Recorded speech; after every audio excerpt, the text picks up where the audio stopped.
Meu pai costumava contar uma história que teria acontecido na cidade onde ele nasceu, nos tempos em que seus avós chegaram por lá, na esperança de começar uma nova vida e criar os filhos com mais dignidade. Segundo ele, naqueles tempos, a região começava a ser povoada por diversas pessoas vindas de várias regiões do país. Também chegavam imigrantes vindos da Europa, que desembarcavam no Brasil na busca de trabalho nas fazendas de café, muito movimentadas naqueles tempos, sendo então um dos produtos mais consumidos do Brasil e exportado para todos os continentes. A escravidão havia sido abolida e os grandes barões substituíram a mão de obra das senzalas pela força de trabalho estrangeira, que mesmo sendo assalariada e recebendo muito mal, trabalhava em excesso. Foi nesse contexto que um homem misterioso surgiu na região. Vestia-se como um andarilho, usando uma túnica de estopa com cordão ao redor da cintura e andava descalço.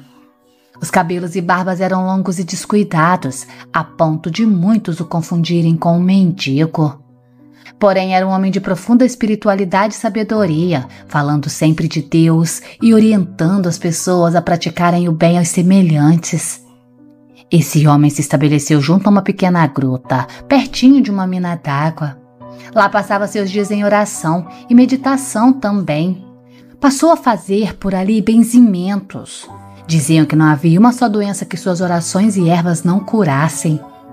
Todos aqueles que o visitavam recebiam das mãos dele uma pequena cruz de madeira, que ele mesmo fazia com pedaços de galhos e amarrava com tiras de capim.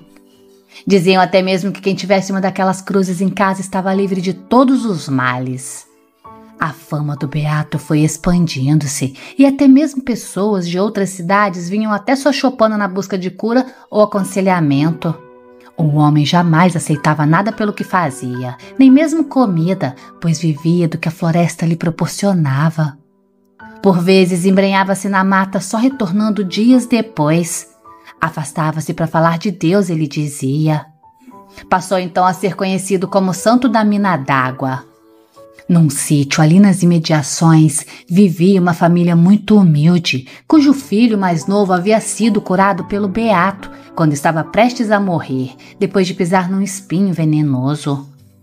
As rezas e compressas de ervas daquele homem havia restituído a saúde do pequeno e por isso sua irmã mais velha de 17 anos de idade apegou-se ao beato, passando parte do dia auxiliando o mesmo nos seus atendimentos. Ela o ajudava coletando ervas ou auxiliando as pessoas mais enfermas a se aproximarem dele. O beato, porém, na hora de fazer suas cruzes não aceitava ajuda. Dizia que aquela função era exclusivamente dele, mas agradecia muito a jovem pelo resto. Porém, a moça passou a ser alvo dos galanteios de um rapaz lá da cidade, filho do dono de um grande armazém. Afamado nas redondezas como violento e beberrão, o rapaz passava a cavalo diariamente pela estrada, que ficava em frente ao sítio onde a moça vivia com a família. Ele teria tentado abordá-la de várias formas, mas seus modos chulos e agressivos deixavam claras suas intenções, que ele, por sua vez, nem tentava esconder. Porém, a constante rejeição da moça passou a irritar aquele rapaz. Ele já não a cortejava, passou a fazer ameaças. Um dia, ao ver ao pai da menina na cidade, ele atacou com um chicote de couro cru. A ira do rapaz só aumentava, mas a jovem parecia não ceder. Sua única vontade era continuar auxiliando o beato na tarefa diária de fazer o bem. O beato ensinou para a menina muitas preces antigas e receitas de remédios naturais. Parecia prepará-la para assumir seu lugar quando ele partisse. Em pouco tempo, ela também já fazia benzimentos e chegou a curar diversas pessoas, sempre entregando a todos as cruzinhas feitas pelo beato. Um dia, a moça seguia até a choupana quando à sua frente surgiu aquele rapaz, montado em seu cavalo e segurando uma velha garrucha. Assustada, a moça ficou paralisada, imóvel no lugar, sem nem ter para onde correr. O rapaz então apontou a arma para a jovem e disse: "Se você não vai ser minha, não será de mais ninguém." Então ele puxou o gatilho. Um clarão se espalhou no ar, junto com o estampido. A moça, no entanto, não foi ferida. O mais surpreendente dessa história é que quando ela olhou para a mão do rapaz, seu espanto a fez cair de joelhos. A arma simplesmente havia desaparecido. No lugar dela, na mão daquele rapaz, estava uma das cruzes que o Beato costumava distribuir. O rapaz, tomado de pavor, lançou o objeto ao chão, esporeando o cavalo e saindo em disparada pela estradinha de terra. A jovem, com cuidado, recolheu aquela cruzinha e seguiu até a choupana, onde encontrou o Beato numa profunda meditação. Incrivelmente, ele já sabia daquele ocorrido. Anos depois, quando o Beato faleceu, a jovem assumiu o lugar dele como esperado, e com o passar dos anos, muitas outras curas teriam sido atribuídas à jovem. A história do milagre naquela estradinha se espalhou, pois o próprio rapaz, completamente insano, passou a contá-la para todos os que encontrava, até ser internado por seus pais no manicômio, onde ficou até o dia de sua morte. Meu pai sempre dizia que mesmo após a morte da jovem, já na idade avançada, aquele local onde ela e o Beato atuavam ficou conhecido como sendo sagrado, tornando-se posteriormente um lugar de peregrinação.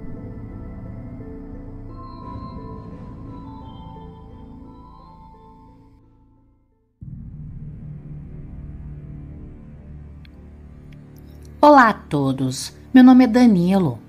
Há tantas perguntas que são difíceis de responder, não é mesmo? Uma delas é sobre o que acontece depois da morte. A resposta varia de religião para religião, mas o que aconteceu comigo naquela madrugada foi realmente algo sobrenatural. Minha mãe, meu padrasto e eu havíamos saído de uma fazenda no entorno de Brasília, onde eu avistei uma criatura em pé diante da porta. Nessa nova fazenda onde iríamos trabalhar era bem próxima da cidade. Não longe dali já haviam casas. Nessa fazenda tinha uma sede onde o caseiro, que se chamava Toninho, morava. Era um homem de coração bom, gentil. Trabalhava ali e cuidava sozinho.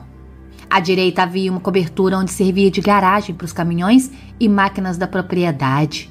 Ao lado tinha um barraco de madeirite, apenas 2 cômodos. Foi para lá que nós nos mudamos.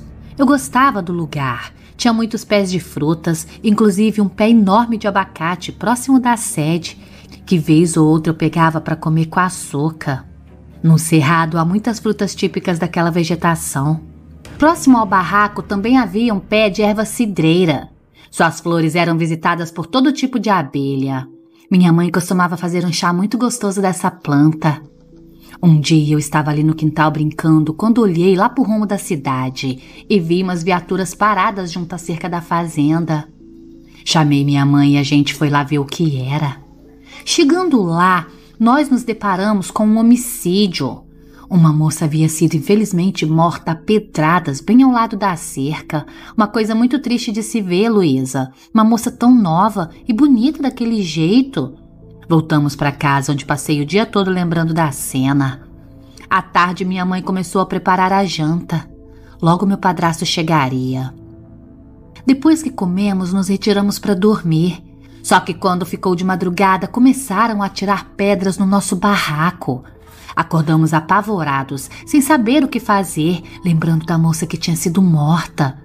Era um barraco velho e algumas das madeiras tinham buracos. Levantamos bem devagar e fomos espiar quem estava fazendo aquilo. A noite estava clara, pois tinha lua no céu. O pátio em frente ao barraco estava claro. Conseguimos enxergar bem ao longe, mas para nossa surpresa não havia ninguém lá fora. Olhamos em todas as direções, mas nada, ninguém. Porém as pedras continuavam a vir. Tinha umas que fazia até o barraco estremecer. Era muita pedra, uma atrás da outra, como numa chuva de granizo, por exemplo. Durou cerca de 10 minutos. Foi então que minha mãe falou baixinho.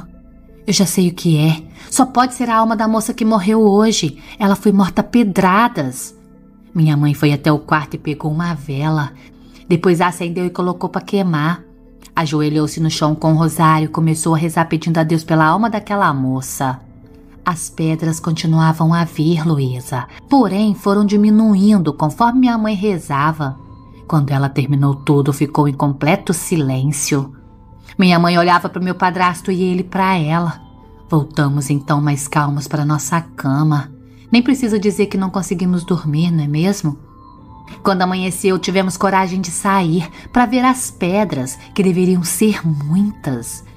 Mas para nossa surpresa ainda maior, não havia uma sequer, nem mesmo as marcas nas madeiras. O caseiro falou que não ouviu nada durante a noite. A única explicação que ficou era que realmente era a alma daquela moça que precisava de oração para seguir o seu caminho. Meses depois tivemos de nos mudar para outra fazenda. Saímos da fazenda e Toninho ficou lá sozinho. Acontece que ali naquelas redondezas havia uma extração de cascalho, onde as máquinas deixavam buracos enormes. Quando chovia, ali virava um prato cheio para esses jovens sem futuros que gostavam de se refrescar. Era obrigação de Toninho ir lá e tocar todo mundo. Ele já tinha feito isso diversas vezes. Um dia, cansado de fazer isso com tanta frequência, Toninho pegou sua espingarda que tinha para sua proteção. Foi até lá e mandou todo mundo ir embora, ordenando que nunca mais voltasse, senão a coisa poderia ficar séria. Assim eles fizeram, mas quando foi à noite voltaram e pegaram Toninho de surpresa. Mataram ele com a própria espingarda. Quando ficamos sabendo disso foi um choque. Gostávamos muito daquele homem. Quando passava pela nossa fazenda sempre trazia guloseimas. Voltamos para a fazenda novamente, para o mesmo barraco caindo aos pedaços. O disjuntor que desligava a bomba da caixa d'água ficava na sala do barraco, bem ao lado da porta, que inclusive era daquelas divididas em duas partes, a de cima e a de baixo. Toninho, quando era vivo, sempre vinha desligar esse disjuntor, porque a caixa d'água era mais próxima da sede. Quando ela enchia, ele corria lá e abria a parte de cima, esticando o braço para desligar. Praticamente todo dia cedo, antes das 7 da manhã, ele fazia isso. Quando minha mãe estava acordada, ele a cumprimentava e voltava para a sede. Uma certa manhã, já depois da morte dele, minha mãe acordou com um barulho na porta. Sentou-se na cama e tentou ver através da cortina que dividia os quartos. Foi quando viu o braço esticado desligando o disjuntor da bomba. Na hora, minha mãe, ainda sonolenta, apenas pensou: "Ah, é só o Toninho." Se deitou novamente e então se deu conta que aquele que desligava o disjuntor já estava morto. Correu imediatamente até a porta e a abriu. Olhou por toda a parte. Quando não viu ninguém, voltou para o quarto e fez como havia feito para a pobre moça apedrejada. Rezou pela alma de Toninho. Depois de um tempo, nós nos mudamos para as Águas Lindas de Goiás, cidade também do entorno de Brasília, lugar onde minha mãe mora até hoje. Só que ao chegarmos lá foi que nos demos conta de que o problema não estava na fazenda, mas sim com a nossa família. Pois nessa outra casa também presenciamos eventos sobrenaturais. Isso eu contarei para vocês no meu próximo relato. Uma boa noite a todos.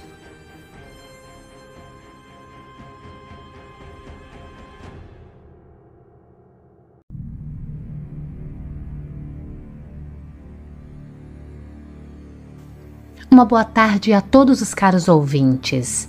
Me chamo Inácio e gostaria de compartilhar com vocês um fato que vivenciei na minha infância. Minha família era muito pobre. Passamos por isso por diversas privações, as mais severas que puderem imaginar, inclusive fome e frio. Não me entendam mal, eu não sou rico hoje em dia, mas se compararmos a situação em que cresci com a que vivo nos dias de hoje, eu poderia me considerar mesmo um privilegiado, já que graças ao meu trabalho consegui prover minha família e dar um estudo decente aos meus filhos, que hoje são formados e têm as próprias famílias. Meu irmão e eu crescemos em meio a dificuldades severas. Minha mãe era uma mulher triste e submissa, que ganhava a vida como lavadeira para que pudéssemos ter o mínimo para encher os estômagos. Já meu pai, além de alcoólatra, não parava em emprego algum e ainda reservava para nós toda a sua fúria. Em diversas ocasiões, fomos espancados com varas e cabos elétricos. Nossa mãe também não escapava. Ele a maltratava tanto física quanto mentalmente. Talvez por isso, quando meu pai morreu, ela já não pronunciava uma palavra há 2 anos. Eu estava com 12 naquela época, quando numa madrugada meu pai chegou em casa completamente embriagado. Minha mãe implorava para que ele parasse de gritar e de quebrar os poucos utensílios de cozinha que ainda tínhamos. Ouvimos então o som de um tapa, seguido pelo barulho de nossa mãe sendo jogada ao chão. Meu pai então apanhou uma garrafa de álcool no armário e derramou pela parede, ateando fogo. Nossa mãe invadiu o cômodo que usávamos como quarto e pediu desesperada para que levantássemos e corrêssemos. A velha casa de madeira, já bastante estragada, queimou por completo em pouquíssimo tempo.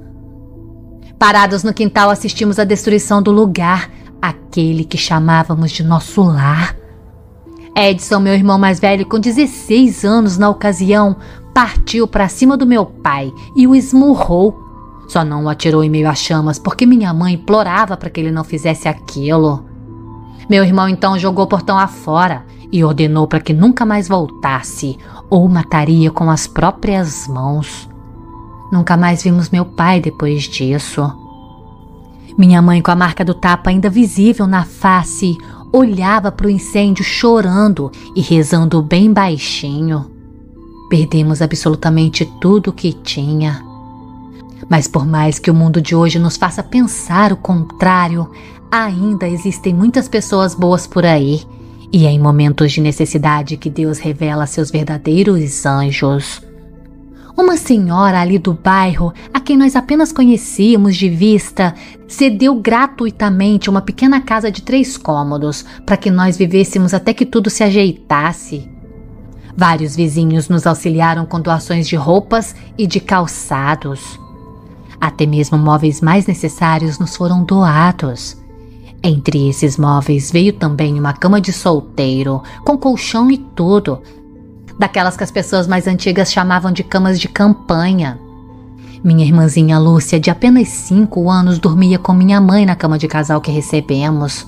Edson ocupava um sofá. Sendo assim, aquela cama ficou para mim. Que Deus me livre, eu não quero ser visto como ingrato ou algo assim. A bondade daquelas pessoas foi que nos salvou, mas eu preciso admitir, nunca consegui me adaptar com aquela cama. Primeiro porque ela trazia um cheiro muito estranho, entranhado nela.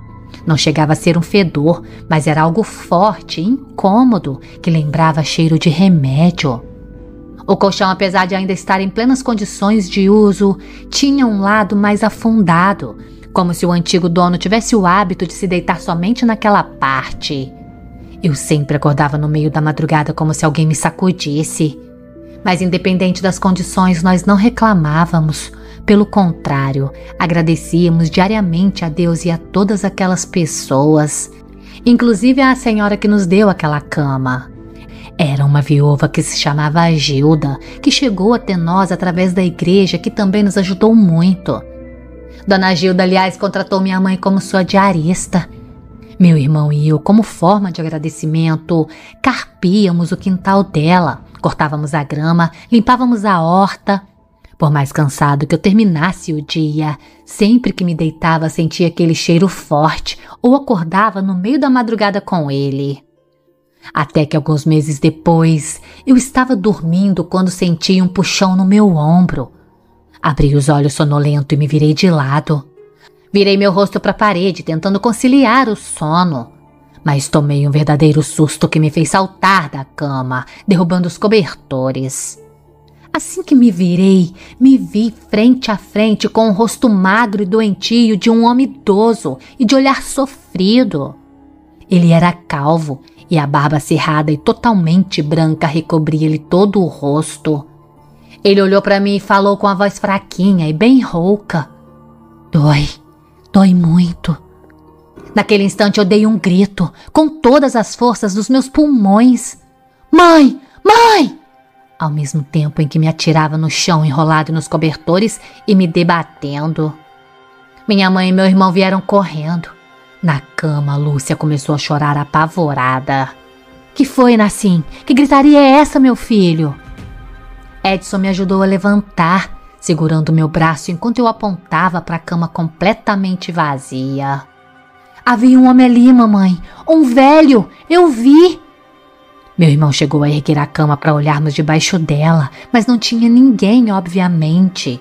Mas eu tinha visto. Depois de tudo resolvido, voltamos cada um para o seu descanso. Só que eu amanheci acordado. Para aumentar meu receio, Dona Gilda contou para minha mãe que aquela cama havia sido usada por seu falecido pai, que havia morrido de câncer em casa. E naquela cama, após sofrer com a doença por muito tempo. Como não tínhamos opção, fiquei usando aquela cama mesmo. Mas graças a Deus aquela foi a última vez em que aquilo aconteceu. Para dizer a verdade, depois daquele dia eu não senti nem o cheiro estranho. Só acordava de madrugada para ir ao banheiro ou tomar água. Nunca poderei afirmar se o homem que vi ali era o pai de Dona Gilda, pois nunca o conheci. Mas em meu íntimo eu trago a certeza de que era ele sim, e que de alguma forma ainda estava ligado àquela cama, onde teria sofrido tanto em seus últimos momentos. Quando se fala em histórias de pescador, o povo em geral costuma torcer o nariz, já imaginando uma mentira enorme que vai ouvir. Eu sei, dou toda a razão. Estou com quase 70 anos de idade e quase 60 só de pescaria. Imagino tanto de lorota que já ouvi por parte de alguns colegas. É sempre a mesma conversa. O peixe era enorme, ou pesava tanto, media outros tantos. As desculpas para justificar essas mentiras são ainda mais vexatórias, já que costumam ser igualmente sem cabimento. Permitam que eu me apresente. Me chamo Jarbas, sou um pescador. Mas a história que trago para vocês não é papo de um deles. Eu juro por meus netos em cada um dos detalhes.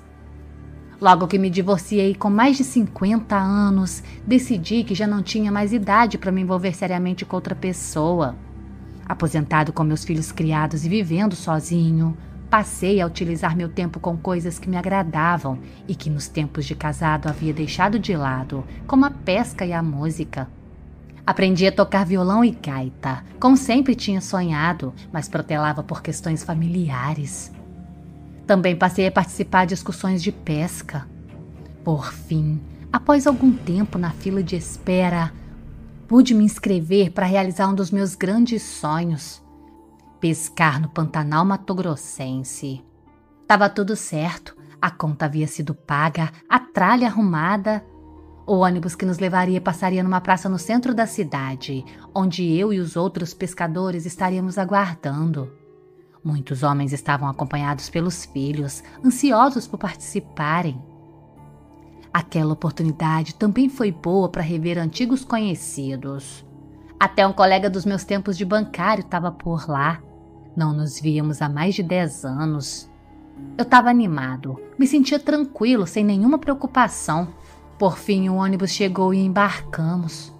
Fizemos a viagem durante a noite para chegarmos lá com o dia já raiando e podemos realmente aproveitar. O trajeto da ida foi tranquilo, com a grande maioria dormindo ou ouvindo seus radinhos. Quando lá chegamos, atravessamos o território de uma fazenda para chegarmos até a área onde o barco nos levaria. Eu admito, não foi uma viagem barata, mas valeu cada centavo. O Pantanal é um dos lugares mais lindos que existe neste planeta, concordam? Seguimos alguns quilômetros pelo rio até uma curva onde o barco atracou pela primeira vez, para que lançássemos ali as iscas e dessemos início à diversão. Assim fomos até a noite, quando por questões de segurança a atividade foi encerrada por um período de descanso, para então retomarmos pela manhã do dia seguinte. Aquilo seria num sábado. As águas mansas do rio e a quietude da mata eram irresistíveis. Em pouco tempo eu já dormia na minha rede, em uma das diversas cabines daquela embarcação. Porém eu fui arrancado do meu descanso pelo barulho de passos apressados que pareciam ir de um lado ao outro. Confesso que temi que a embarcação estivesse sendo roubada. Abri os olhos e vi que um dos pescadores calçava rapidamente as botas. "O que tá vendo?" Eu perguntei, sonolento. "Eu não sei. Tem alguma coisa acontecendo nos andares acima. O povo tá subindo para ver." Rapidamente, eu também saltei da rede. Calcei meus sapatos e subi até os pavimentos superiores. Ao chegar lá, me deparei com os pescadores apoiados na murada de madeira, olhando para o lado de fora, como se buscassem algo na escuridão silenciosa que envolvia o barco. Me acheguei deles, tentando enxergar algo que nem eu mesmo imaginava o que seria. "O que está acontecendo?" perguntei ao rapaz que estava mais próximo. Ele então me respondeu numa voz baixa, sem desgrudar os olhos do rio. "É a mãe da mata. É ela!" Minha vontade foi lhe perguntar: "Mas o que é que vem a ser essa mãe da mata?" Ouvi então quando um dos rapazes mais à frente disse: Olha lá!" Ele apontava para as margens do outro lado do rio. Quando olhei, senti que meu corpo todo sofria um formigamento. A princípio acreditei que era apenas uma fogueira, deixada acesa por algum pescador ou caçador desavisado. Era uma bola de fogo acesa rente ao chão. Mas enquanto todos nós olhávamos, aquela coisa subiu cerca de 1 metro acima do chão, mudando de forma, agora ficando parecida com uma enorme serpente de fogo que se contorcia no ar, girando ao redor de si mesma. Era um fogo intenso vivo. Nós podíamos ouvir o crepitar das chamas quando aquela coisa serpenteava no espaço como se dotada de vida própria. Eu não conseguia desviar os olhos daquilo. Além do barulho das chamas, aquela coisa emitia um ruído. Às vezes aquilo parecia um choro, mas em outras vezes um canto. Espero que vocês me entendam quando digo que eu nunca fui dessas pessoas de acreditar em assombração, muito menos em lobisomem ou coisas desse tipo. Mas ao testemunhar pessoalmente aquilo, eu tive a certeza de estar diante de algo sem explicação. O Pantanal sempre foi uma terra de lendas e o povo da região acredita piamente em entidades que habitam aquelas matas e rios. Nós ficamos observando aquela coisa até que ela se atirou nas águas escuras do rio, deixando para trás um rastro luminoso que seguia afundando nas águas até desaparecer por completo. Os meninos que faziam parte da excursão estavam abismados. Alguns pescadores, esses já mais velhos, não deram muita atenção. Disseram eles mesmos que alguns já haviam presenciado coisas ainda mais estranhas e assustadoras em outras viagens ali. De volta à minha rede eu não consegui pegar no sono. Aquela aparição não saía da minha mente. Fiquei me lembrando daquele nome, Mãe da Mata. Conversando com os companheiros no dia seguinte, eles mencionaram que a tal figura é uma espécie de espírito da floresta, que costuma aparecer em certas épocas zelando pelas matas e animais. Tinha também aqueles que diziam que era um tal de boitatá, uma outra assombração do folclore brasileiro. Eu preferi não opinar, não fazia nem ideia de como chamar aquele fogo vivo que vi. Retornamos para a cidade no domingo pela manhã, chegando por volta de 1 hora. Essa foi a minha vivência. Decidi contar para vocês na esperança de que algum ouvinte já tenha vivenciado algo parecido com aquilo. Procurei descrever a visão da melhor forma possível, mas acredito que eu não tenha essa capacidade diante de algo tão extraordinário. Continuo sendo cético para muitas coisas, mas aprendi que em determinados lugares é melhor mantermos a mente aberta. Nem tudo é o que parece. É muito fácil ser cético aqui na cidade grande, cercado por luzes e por todo esse barulho.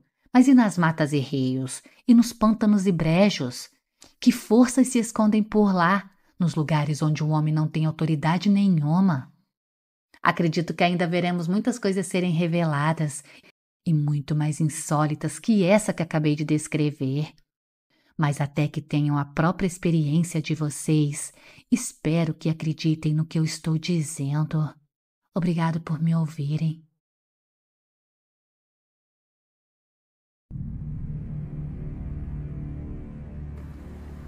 A história que trago até vocês hoje chegou a mim através da minha avó, chamada Dona Maria, que infelizmente não está mais entre nós.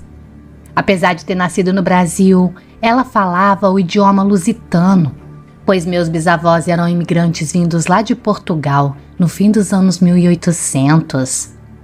Minha avó dizia que antes de nascer, quando seus pais tinham apenas seu irmão mais velho, a família vivia numa pequena cidade, que tirava parte do seu sustento da agropecuária, e eram muitas as famílias portuguesas que lá viviam. Formaram por lá uma espécie de colônia onde os costumes da terra natal, como o fado, por exemplo, eram preservados. Também era muito comum as missões religiosas de matriz católica, religião predominante naquela época. As missões eram constituídas por um ou mais frades itinerantes, quase sempre franciscanos, que iam de uma cidade a outra, geralmente portando relíquias sacras. Eles realizavam missas, batizados e celebrações fúnebres. Os habitantes dos povoados tinham grande apreço por aqueles missionários. Costumavam entregar a eles as contribuições, já que não tinha acesso fácil às igrejas. Essas costumavam ficar em cidades ou vilarejos maiores. Um dia, um desses missionários, já na idade avançada, teria passado pela vila onde meus bisavós viviam. Diziam que ele portava um ostensório dourado, que teria sido dado a ele como agradecimento pela cura da filha de um rico fazendeiro, que sofria de uma febre misteriosa e que tinha até sido desenganada pelos médicos na capital. O frade então foi chamado até a fazenda para benzer aquela jovem, como uma última esperança. Após a bênção, em poucos dias a jovem estava com a saúde restituída. Muito agradecido, o pai da garota teria comprado aquela relíquia sagrada e presenteado o religioso, que passou a peregrinar pelos povoados vizinhos celebrando as missas. Porém, a idade avançada do frade já dificultava suas funções. Ele então decidiu se estabelecer à beira de uma estrada, no meio do caminho entre duas vilas. Planejava ali construir uma pequena capela de barro, mas os habitantes dos dois vilarejos, ao ficarem sabendo, decidiram ajudar e construíram com as próprias mãos uma pequena capela. Sobre o altar de madeira improvisado ficava apenas o ostensório, pois não haviam outras imagens. Mas infelizmente o frade não viveu o suficiente para realizar uma missa na igrejinha. Foi encontrado morto não muito longe dela. Ao lado de seu corpo estava uma moringa de barro quebrada, indicando que ele seguia para o riacho mais próximo, provavelmente para buscar água. Sepultaram o corpo dele nos fundos da capela, onde acreditavam que ele gostaria de repousar. Mas após a morte do frade, um mistério passou a intrigar a região. Onde é que teria ido parar o ostensório dele? Alguns diziam que o religioso, ao pressentir que não viveria muito, teria enterrado a relíquia sagrada nos arredores da igrejinha, evitando assim que fosse roubado ou destruído. Aqueles que passavam diante da capela faziam o sinal da cruz, mostrando devoção. Com o tempo, a construção, agora abandonada, acabou parcialmente desabada e tomada pelo mato, mas mesmo assim era vista com muito respeito. Ninguém se atrevia a desonrá-la. Num dos vilarejos vivia uma família que tinha 2 filhos. Os rapazes trabalhavam nas lavouras do pai, mas o pouco dinheiro que lhes sobrava era gasto nos bordéis e armazéns ou com outras frivolidades. Graças a esses hábitos, os rapazes acabaram por contrair uma dívida de jogo com um rico fazendeiro. Sem condições de quitar a pendência e coagidos pelo tal fazendeiro e seus jagunços, os rapazes passaram a buscar meios de conseguir dinheiro rápido, já que sabiam que trabalhando não teriam êxito e a paciência do credor já estava acabando. Foi então que um dos rapazes teve a ideia de ir até os destroços da velha igrejinha para escavar o local e quem sabe localizar o velho ostensório, que se derretido renderia lucro suficiente para quitar a tal dívida. Foi o que fizeram. Esperaram os pais dormirem e assim que a madrugada chegou, apanharam as ferramentas e rumaram para lá. Havia um boato de que a relíquia estava enterrada abaixo de onde ficava o altar. Apoiados naquelas histórias, os rapazes decidiram arriscar. Após atravessar a entrada semi-destruída e penetrarem nas ruínas, os rapazes se puseram a cavar, profanando um chão que seus familiares e vizinhos consideravam sagrado. Mas então, quando já haviam cavado um bom pedaço, perceberam que alguém os observava. Para espanto total, reconheceram na aparição que viam a figura do velho frade, morto há anos. Ele os encarava com olhos cheios de reprovação e repulsa. Tomados de horror, os jovens fugiram em desespero, deixando para trás as ferramentas e bolsas. Chegaram de volta ao sítio de seus pais chorando compulsivamente. Ao serem abordados pelo pai, se viram obrigados a confessar e contar o que tinham feito. Também tiveram de contar os motivos que os levaram a cometer semelhante sacrilégio.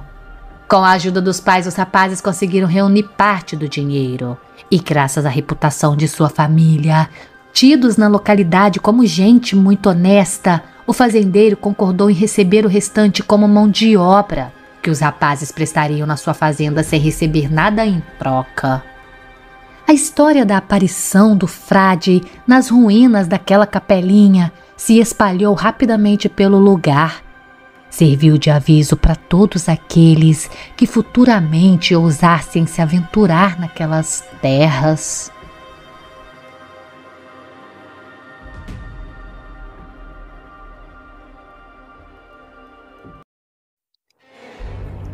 A história que eu vou contar agora não chegou a mim por algum parente ou nenhum amigo. É uma espécie de lenda do folclore urbano local de domínio público.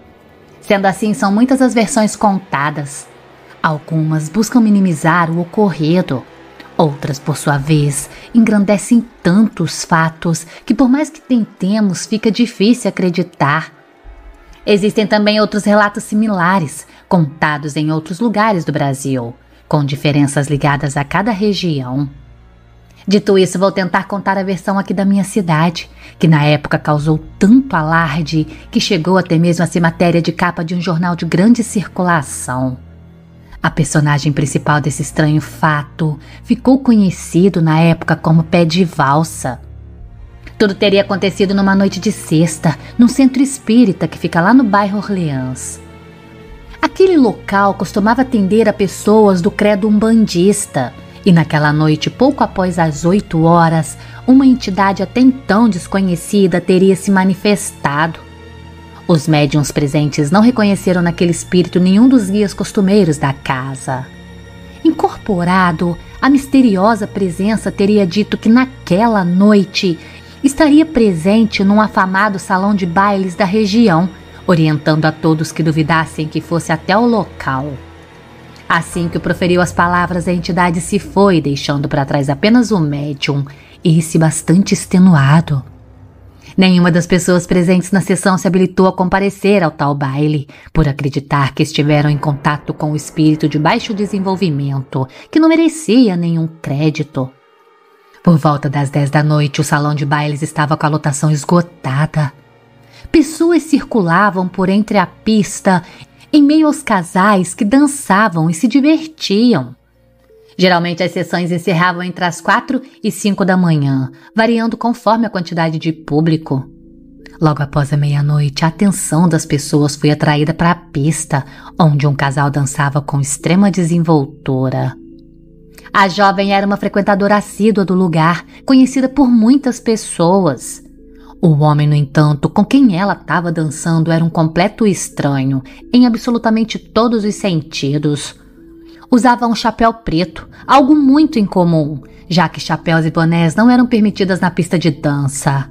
Vestia uma espécie de poncho de cor vermelha, que lhe descia dos ombros até abaixo da cintura.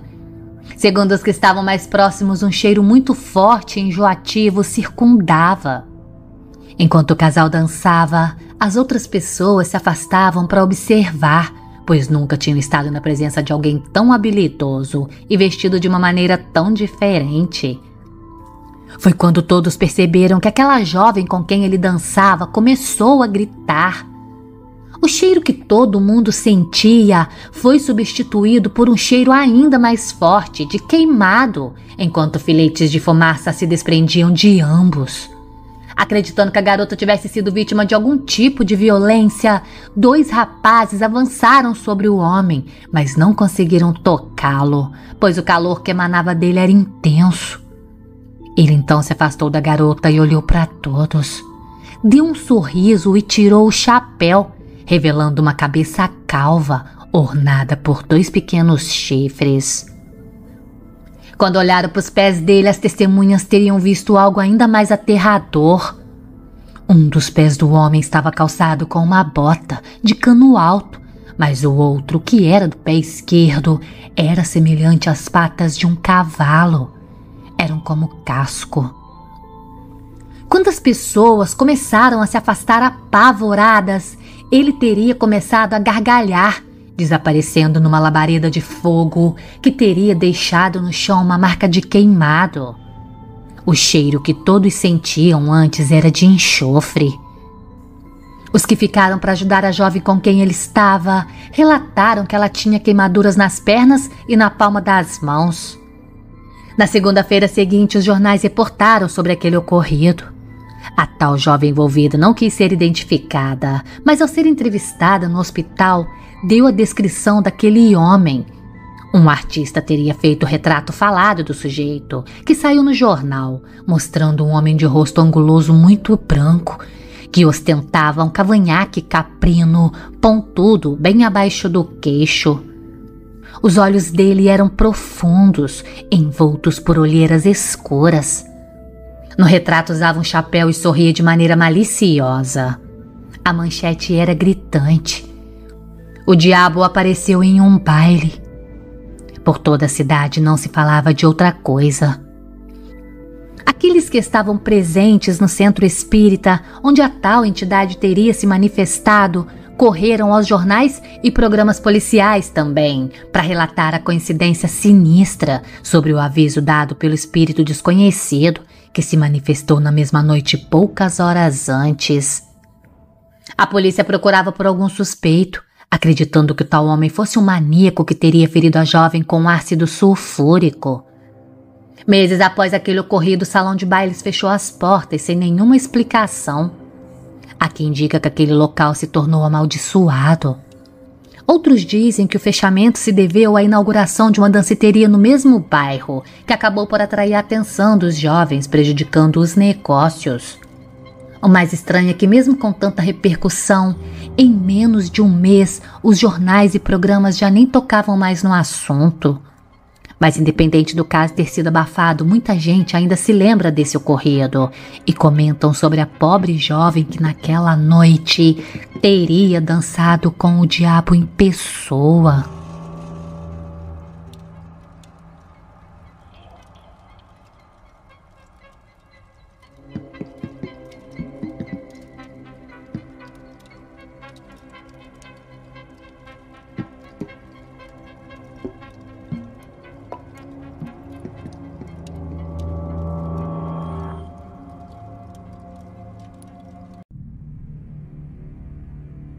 Olá, minha gente! Recebi esse relato de uma inscrita que se chama Maria Aparecida. Ela é lá da cidade de Lima Duarte, Minas Gerais.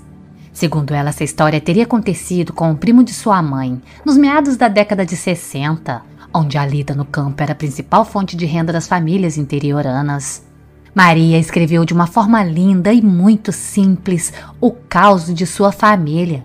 Eu então transcrevi tentando manter ao máximo a simplicidade e a forma como ela contou, preservando assim seu conteúdo. Sendo assim, escutem só a história dela. Luísa, boa tarde. Esse caso é real. Aconteceu com a minha família. O homem do qual eu vou contar a história era primo de primeiro grau da minha mãe. Lembro que quando ela nos contou essa história pela primeira vez, eu devia ter por volta dos 13 anos de idade. A princípio, acreditei que ela queria aplicar mais um de seus ensinamentos, uma vez que minha irmã e eu alcançávamos a idade de questionar absolutamente tudo.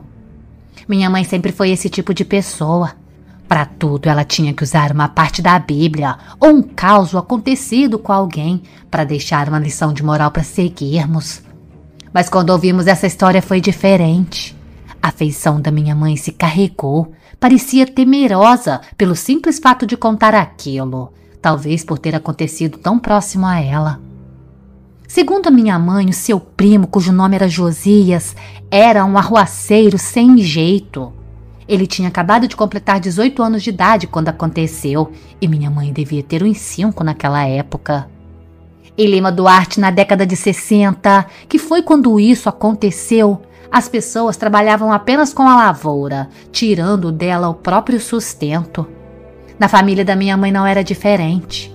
Todos tinham ciência das próprias obrigações, inclusive o próprio Josias. mas ele não aceitava a vida que tinha. Por diversas vezes blasfemava contra a má sorte de ter nascido pobre. Dizia que quando completasse maioridade deixaria os tios de minha mãe, os pais dele, e seguiria lá para o Rio de Janeiro, onde tentaria fazer fortuna. Afirmava que depois jamais colocaria os pés em Lima Duarte novamente. Os pais dele não davam muita importância àquilo. Afinal, apesar da boca grande que ele tinha, Josias era um menino trabalhador. Acordava com os pais, fazia tudo o que era mandado. Mas conforme a idade chegava, os anseios de riqueza desse primo meu de segundo grau se intensificaram. Nas quermesses, quando ele tinha por volta dos 15, 16 anos, passou a reparar que as meninas da cidade ficavam se mostrando para o filho do fazendeiro, que era mais abastado da região, mesmo esse rapaz tendo predicados bem inferiores aos de Josias. O filho do fazendeiro era um menino baixo que gaguejava e sequer sabia conversar, enquanto Josias era alto, de bom porte, simpático. Como ele mesmo dizia, o único defeito que tinha era ser pobre. Mas agora adulto, Josias passou a dar asas àquela revolta. Começou a brigar nos bares, bailes, mexer com mulheres comprometidas. Às vezes acabava até por se envolver em confusões que nem lhe dizia respeito. Não eram raras as vezes em que chegava em casa rasgado e sujo, resultado das brigas em que se metia. Numa dessas, Josias acabou fazendo um gracejo para uma moça que viu lá na praça, a quem sequer ele conhecia. O que ele não sabia era que aquela era Marinalva, afilhada do delegado de polícia lá da cidade vizinha, que passava uns dias nas casas de seu padrinho. Ao ser ignorado pela jovem, Josias se aproximou e puxou conversa, mas ela respondeu de uma forma ríspida e os dois então começaram uma terrível discussão. Josias acabou desferindo um tapa no rosto da moça.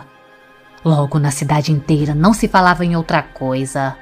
O delegado, homem de temperamento igualmente agressivo, foi até lá e passou a caçar Josias, fazendo juramentos de que mataria o primo. Esse, por sua vez, começou a andar armado, deixando claro para quem quisesse ouvir que se fosse para morrer ele não faria sozinho. A tia da minha mãe se desesperou, implorava para que o filho mudasse, atirava-se ajoelhada aos pés dele, rogando em nome de Deus para que ele tomasse um rumo na vida. Josias chegou mesmo a trocar tiros com o primo da moça, a quem até feriu de raspão. Mas acontece que em certa ocasião, o pai de Josias tentou impedi-lo de sair de casa. O rapaz, tomado de uma grande fúria, acabou por agredir o pobre velho, jogando o tio da minha mãe no chão. Enquanto ajudava o marido, a mãe de Josias olhou para o filho dizendo: "Seu infeliz ingrato! Espero que quando chegar a sua hora você possa ao menos ter tempo de pedir perdão por essas coisas que está fazendo. Espero que sinta todo o peso da culpa."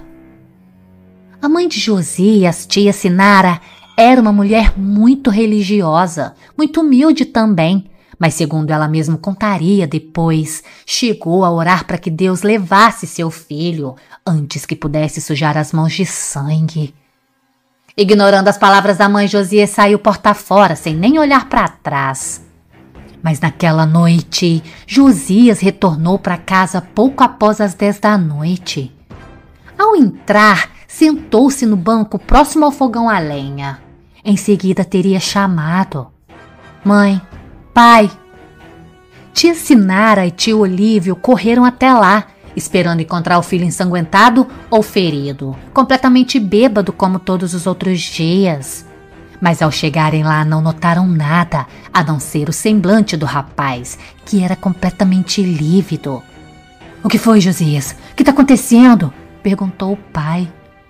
O rapaz então se atirou ao chão, agarrando as mãos calejadas do velho casal e aos prantos foi dizendo para eles: "Pai, mãe, perdão, pelo amor de Deus, preciso que me perdoem." Com pena do filho, os velhos o ampararam, questionando o porquê daquela atitude. Foi quando Josias lhes revelou algo inacreditável. Segundo ele, havia saído de casa disposto a resolver a questão com a família de Marinalva. Informado de antemão que o delegado e um dos filhos estariam numa pescaria, cavalgou até o lugar. Aos vê-los, sacou de sua arma pronto para executá-los pelas costas. Porém, ao puxar o revólver, sentiu alguém lhe tocando o braço. Quando ele se virou, deu de frente com uma mulher muito velha, de cabelos longos e brancos o encarando. Em uma das mãos ela segurava uma vela. Olhando então firme nos olhos de Josias, ela teria dito: "Coração de mãe é sagrado, eu vim para levar você. Mas antes vá, implore pelo perdão de sua mãe, e você pelo menos vai morrer em paz." Ao dizer aquilo, a velha embrenhou-se na mata, desaparecendo. Meus tios contariam depois que Josias contou essa história sem soltar a mão da mãe e a todo momento caía no choro, pedindo perdão para ela. Os dois, no entanto, não acreditaram naquilo. Porém, com o passar dos dias, eles teriam notado uma mudança no comportamento dele, que voltou até mesmo a trabalhar na roça. Parecia que estava amedrontado, sempre assustado com alguma coisa. Um dia, Josias precisou ir até o centro da cidade. Na volta, alguém lhe deu 3 tiros. Seu corpo foi encontrado por um peão de fazenda que passava por ali e que conhecia muitos pais dele. Ao serem avisados, meus tios seguiram até lá e encontraram Josias caído numa poça de seu próprio sangue. Ao lado dele havia uma vela parcialmente queimada, plantada sobre uma pedra. Depois desse dia, os pais dele acreditaram no que ele tinha dito. A tia de minha mãe enfatizava essa história dizendo que acreditava que aquela tal velha era a própria morte, que havia aparecido para Josias, atendendo às suas súplicas. Dizia que ela veio buscá-la antes que tornasse um assassino, dando a ele a chance de pedir o perdão de seus pais antes do fatídico e inevitável dia.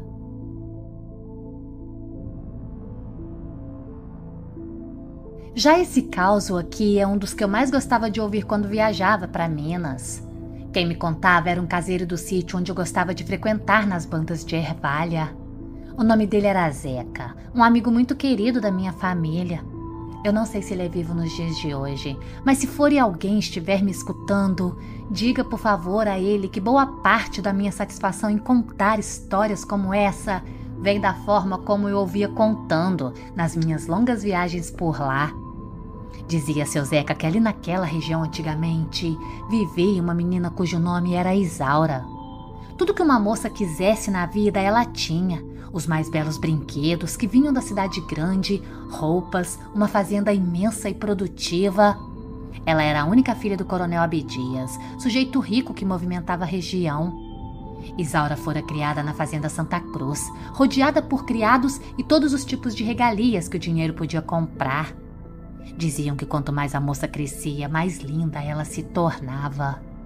Foi educada dentro da fazenda mesmo, pelos professores mais requisitados de Belo Horizonte, que vinham e se hospedavam na fazenda, dando a ela acesso à cultura e sofisticação.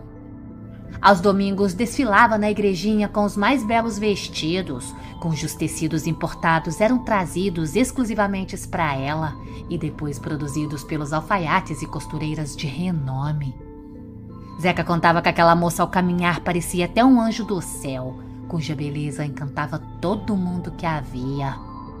Mas Isaura, por baixo de tanta beleza que carregava, escondia um coração frio e preconceituoso.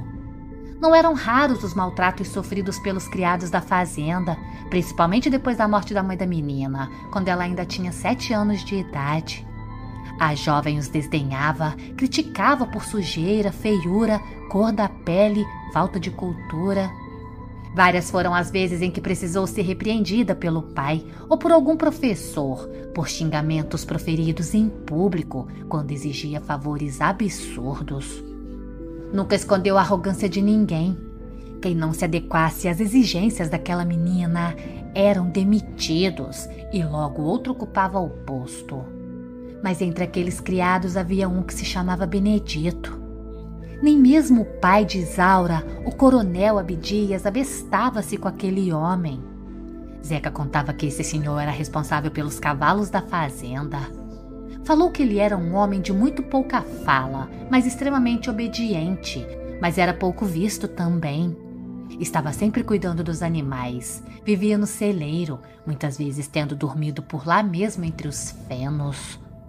Era um homem que estava na casa dos 60 anos de idade, negro, de cabelos brancos, com olhos profundos. Era um ex-escravo, carregando consigo as marcas da luta pela liberdade e o peso de um passado cruel. Mas apesar daquela dor, seu Benedito era um homem muito sábio e querido por todos os criados, respeitado por todo mundo na fazenda. Todos exceto Isaura. A menina não gostava dele.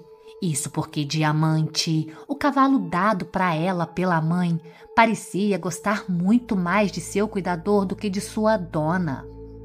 Um dia, Isaura, em seu habitual tom arrogante, teria humilhado Benedito na frente de todos. Acostumado a bem mais do que aquilo em sua vida, Benedito apenas seguiu com os afazeres, ignorando a moça. Sentindo-se ofendida, Isaura teria puxado do pescoço daquele velho uma guia que ele sempre carregara, arrebentando as contas e fazendo-as correrem por todo o estábulo. Nessa hora, todos os animais teriam se alvoroçado. Diamante arrebentou a proteção do estábulo e fugiu desesperado, fazendo com que outros 3 cavalos tentassem fazer o mesmo. Benedito, no entanto, os conteve. O homem teria ficado mais uma vez em silêncio, apenas sussurrando alguma coisa. Ao ver aquilo, Isaura se aproximou perguntando: "O quê? O que foi que você disse?" O velho, com o coração apertado, tinha a mão no pescoço onde minutos antes estava a sua guia. Ele teria então dito à jovem que ela não podia ter feito o que fez. Que a arrogância te segue e a prepotência te consuma, até que a morte te leve para longe daqueles que você tanto despreza. As palavras de seu Benedito ecoaram feito um trovão na alma de Isaura. Ela teria relatado aos amigos que naquele instante um arrepio lhe correu pelo corpo. Esses que a visitavam naquele final de semana relatou que o dia era belo do lado de fora do celeiro, mas que fechou repentinamente. Isaura nada mais disse àquele velho. Os amigos a levaram do celeiro enquanto Benedito saiu para encontrar Diamante. Depois daquele dia, Isaura começou a se sentir doente. A beleza da jovem foi se esvaindo e ela debilitou-se por completo. A arrogância que carregava transformou-se em medo. Ordenava que o pai demitisse Benedito, pois esse havia lhe rogado uma praga de escravos. Praga essa que se cumpria diante dos olhos de todos. O pai não precisou obedecê-la. Benedito abandonou a fazenda Santa Cruz, levando apenas a roupa do corpo. Os animais ao qual ele sempre cuidou começaram um a adoecer, como se implorasse pela volta do cuidador. O coronel procurou pelos melhores curandeiros e médicos da região, mas nada podia deter a maldição que consumia Isaura. Cada dia que passava, a jovem se aproximava da morte. A menina então começou a se mostrar arrependida do comportamento cruel, passando a chamar por Benedito em seu leito de morte. Dizia a jovem que não queria morrer sem ter o perdão daquele pobre homem. No dia que ela disse isso, os cavalos de Santa Cruz debandaram do estábulo e também do pasto. As criadas foram então ao encontro do coronel, que estava no leito de morte de Isaura. Ao lhes contar sobre a fuga dos animais, Abdias, junto de outros criados, teria ido à procura dos cavalos. Foi então que encontraram o corpo de Benedito junto ao riacho nas redondezas da fazenda. Os cavalos que fugiram o cercavam num círculo, como se estivessem em prece. Quem assistiu àquela cena dos cavalos cercando o corpo do ex-escravo diziam ter sido uma das cenas mais lindas e comoventes vistas na vida. Eram como se eles chorassem a morte daquele homem. Isaura partiria também naquela tarde. Era apenas uma sombra do que fora um dia. Na hora de sua partida, encontrava-se completamente sozinha no leito de morte, uma vez que o próprio pai estava ao lado dos cavalos, se despedindo de Benedito, sem sequer saber da morte da filha. A história de Isaura e seu Benedito se tornou um caso contado por toda a região. Ficou lá o ensinamento sobre o mal da arrogância e da prepotência. Ao contarem esse caso, Ninguém fala sobre a praga de Benedito, mas de uma verdade proferida. Afinal, teria ele, um homem tão bom, um coração cruel para fazer aquilo à jovem? Ou seria algo muito maior, a punindo por tudo de ruim que fizera em vida? Fica aqui uma grande certeza. Independente de qualquer coisa nessa vida, ser humilde é a única chave para a verdadeira felicidade.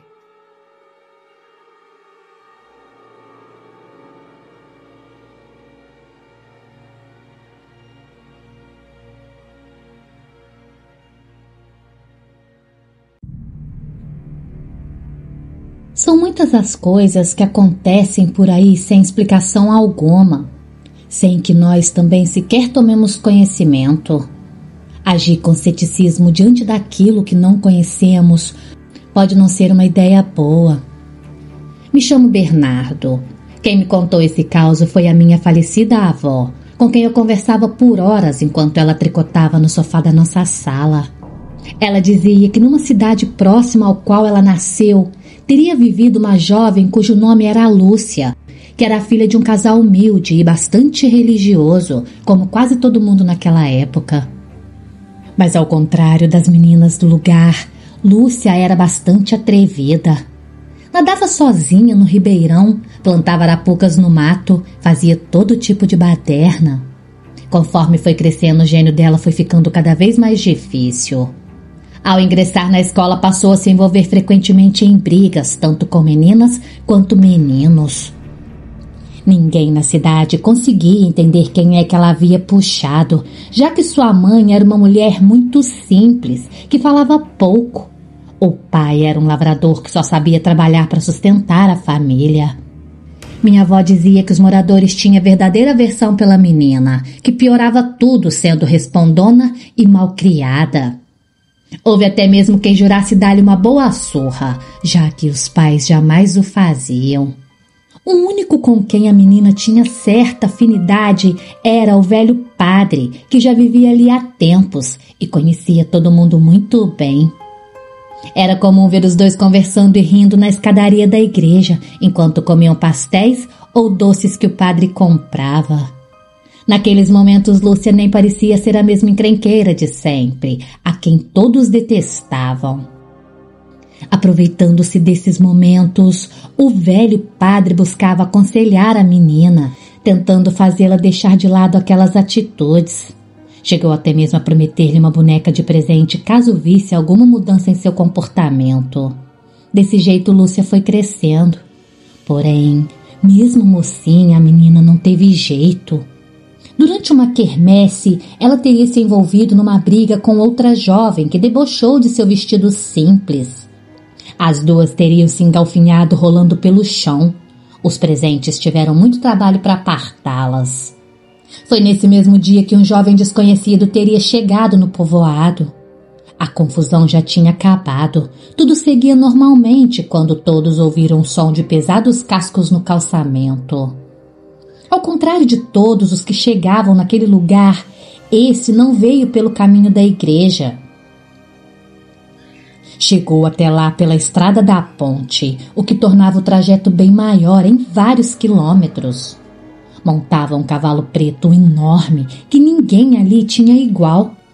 Usava uma capa escura de tropeiro que lhe envolvia quase por inteiro. O chapéu lhe fazia sombra no rosto, mas quando ele saltou do cavalo e caminhou entre as pessoas, todas as moças presentes teriam ficado fascinadas. Dizia que era um rapaz de pele morena e lindos olhos verdes, com a barba muito bem aparada. Mas entre todas as presentes, ele se decidiu por Lúcia, a quem tirou para dançar e não desgrudou a noite toda.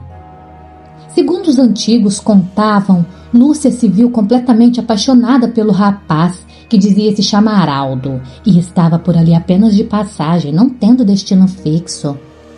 Pela primeira vez, todas as jovens da cidade, até mesmo as filhas dos fazendeiros, sentiram inveja de Lúcia. Assim, ela teria iniciado um romance com aquele forasteiro, com quem era vista passeando a cavalo. Ali pelas redondezas também vivia uma velha viúva, que que desde que perdera marido e filho, se dedicava a ajudar as pessoas mais pobres, fazendo pães e bolos caseiros que distribuía com a ajuda da igreja. Certa noite, alguém invadiu o terreno daquela pobre senhora, incendiando todo o seu paiol de mantimentos, destruindo diversos pães que estavam prontos. A notícia correu por todo o povoado, assim como era de esperar. Lúcia era a principal suspeita, já que no passado tinha tido sérios problemas com aquela viúva. O bondoso e velho padre fez tudo o que podia para ajudar, alegando que agora Lúcia não era uma criança arteira e estava envolvida com um novo rapaz que não tinha tempo para molecagens. Cedendo aos argumentos do padre, as pessoas foram se acalmando, preferindo voltar a atenção em ajudar a viúva e refazer o paiol dela. Mas não muito tempo depois, alguém destruiu parte de uma cerca entre duas propriedades. Os porcos que tinha numa delas passou por outro lado e devorou toda a horta que lá tinha. A confusão entre os dois vizinhos acabou quase em tragédia, quando o filho de um deles ameaçou matar os porcos. O sítio dos pais de Lúcia ficava por ali e houve quem suspeitasse dela mais uma vez nesse caso. O padre, por sua vez, tentava amenizar aquela situação, mas já não conversava com a jovem, desde que ela havia conhecido o tal forasteiro, de quem ninguém sabia nada. Mas nem o próprio padre soube o que dizer quando a imagem de São Cristóvão, que ficava no altar da igrejinha, desapareceu em uma noite, sendo encontrada 2 dias depois de ponta cabeça dentro de um formigueiro. A população começou a exigir providências, apontando sempre para Lúcia, que, irritada com aquelas acusações, discutia e xingava as pessoas, sempre na companhia do estranho rapaz. Até que numa noite de sexta as coisas chegaram ao seu limite. No meio da noite, um incêndio começou a consumir a igreja, que, sendo já bastante antiga, se viu em pouco tempo tomada pelas chamas. Lúcia, que estava de fato por trás de todos os malfeitos, se viu desesperada, pois o padre sozinho decidiu ficar dentro da igreja na tentativa de conter aquelas chamas. A jovem, que não esperava por aquilo, começou a gritar por socorro. As pessoas vieram e conseguiram com muito custo deter as chamas e retirar o velho padre de lá, que estava quase desmaiando por conta da fumaça. Boa parte da igreja acabou destruída.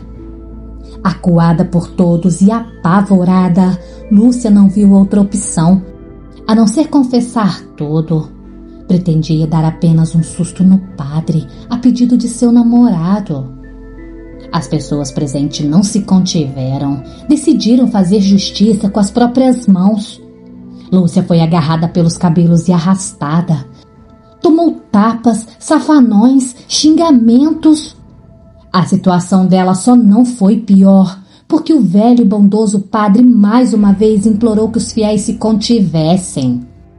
Lúcia chorava, agarrada aos pés do padre, implorava-lhe por perdão. Depois de muita conversa, as pessoas acabaram indo embora. Lúcia então confessou tudo. Falou que era Aldo que a estava instruindo a fazer tudo aquilo, para punir a cidade que tanto a odiava. Também contou que o rapaz nunca dissera onde estava vivendo e que sempre desaparecia pouco antes da meia-noite. Mas no instante em que ela confessou aquilo, Lúcia e o padre ouviram o som dos cascos se aproximando. Ao olharem, viu que era Aldo surgir montado no cavalo. Só que dessa vez, o rosto do belíssimo rapaz estava diferente. Dos olhos dele, faíscas de fogo saltavam, assim como as chamas que rodeavam as patas de seu cavalo. Ao ver aquela terrível aparição, Lúcia teria gritado em desespero, enquanto o padre usava da única defesa que conhecia, a sua fé em Deus. Agarrado em seu rosário, ele rezava em voz alta, até que ouviram o som dos cascos se afastarem, deixando pequenas fogueiras para trás, até desaparecer na escura estrada. Lúcia teria guardado aquele segredo até a morte do padre, a pedido dele mesmo. Anos depois, já velha e sozinha, vivendo como empregada e voluntária na casa paroquial, Lúcia contava essa história para quem quisesse ouvir. Falava do preço que teve de pagar por todas as suas maldades. Ela disse que ficou frente a frente com o próprio diabo.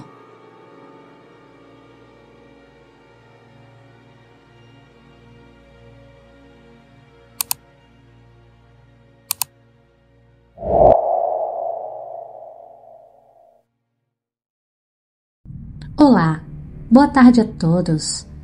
Apesar do folclore brasileiro ser muito vasto, acredito que em todas as partes do nosso país as pessoas já ouviram falar do lendário Saci Pererê. Popularizado em livros e programas de TV, a imagem que se tem desse ser mítico é de um garoto travesso que usa cor vermelho e cachimbo e que salta numa perna só, fazendo peraltices em sítios, propriedades rurais e agindo feito uma criança travessa, porém inofensiva. Mas para aqueles que já viveram em áreas rurais ou possuíram famílias que vieram de lá, como no meu caso, a história é bem diferente. Meus tios e minha mãe, todos criados em sítios, trabalharam desde cedo em lavouras. Eles foram ensinados a temer o saci e até mesmo a evitar assovios e mencioná-lo após o escurecer. Acreditavam que ele era uma espécie de ser elemental ou um espírito das matas, que podia ser agradado com oferendas de fumo, mas que, se provocado, poderia ser extremamente nocivo, atacando e ferindo animais ou até mesmo destruindo plantações inteiras. Mas também haviam aqueles que acreditavam ser possível capturar um saci. Segundo meus tios, na região onde eles passaram a infância, viveu um homem que se chamava Anésio, que quando bebia costumava contar que mantinha um saci aprisionado numa garrafa. Nas festas em sua casa, teria até mesmo mostrado o tal objeto, que parecia simplesmente uma garrafa vazia. Porém, ao ser questionado, Anésio mostrava o topo da rolha no gargalo da garrafa, onde havia 2 cortes formando uma cruz, que segundo ele era o que mantinha a essência da criatura lá dentro. Todos na vila conheciam aquela história de tanto ouvirem o sitiante contar nos armazéns e bodegas. Todos aqueles que viam a garrafa em sua casa se limitavam a rir, acreditando que tudo não passava de conversa fiada. Até mesmo a esposa de Anésio dizia que quando se casaram, ele já tinha a tal garrafa, que mantinha guardada dentro de um baú, enrolada no lençol. Quando alguém lhe perguntava como ele havia conseguido tal façanha, ele não titubeava e dava logo a receita. Dizia que era necessário ter nas mãos uma peneira com uma cruz de madeira no centro, além da garrafa e da rolha com um crucifixo cortado. Quando ele surgisse no formato de um pequeno redemoinho, a pessoa deveria abrir logo a garrafa e passar a peneira pelo meio do túnel de vento. Em seguida, deveria empurrar a garrafa na mesma direção até que ela tocasse a peneira. Se tudo desse certo, a criatura fosse mesmo capturada, o redemoinho desapareceria. Então, assim, a peneira deveria ser afastada e a rolha deveria selar a garrafa. Só que em certa ocasião, Anésio teria feito um churrasco em sua casa. Após algumas doses, já visivelmente bêbado, começou a falar sobre a tal garrafa do saci. Entre os convidados estava um rapaz que não conhecia a história. Imediatamente começou a debochar de Anésio. Esse então foi até a sua casa e voltou com a garrafa nas mãos, entregando ao rapaz para que ele examinasse pessoalmente, para desfazer as suas dúvidas. O jovem a pegou e olhou bem para a garrafa, sem nada a ver. Em seguida comentou: "Ai, homem, deixa de conversa, não tem nada aqui." Irritado, o sitiante tentou tomar a garrafa das mãos do rapaz, que a segurou firme, dizendo que ainda não tinha terminado. Mas então, no meio daquela bagunça, a garrafa teria escorregado das mãos do rapaz, espatifando-se completamente no chão. Anésio apavorou-se, foi expulsando todos os convidados, dizendo que aquele rapaz pagaria muito caro pelo que tinha feito, pois ele não sabia o que tinha acabado de fazer. No dia seguinte, logo pela manhã, correu pelo vilarejo a notícia de que Anésio havia sido encontrado morto na cozinha de casa, com os olhos arregalados e saltados. À primeira vista, tudo indicava ter sido um infarto, mas quando o corpo foi conduzido ao hospital para ser examinado, um dos médicos notou que havia algo na garganta do cadáver. Ao retirar o objeto, todos ficaram perplexos. Era uma rolha de garrafa com uma cruz desenhada à faca, exatamente como a que havia na garrafa quebrada. Muita gente dizia que Anésio acreditava mesmo na própria história.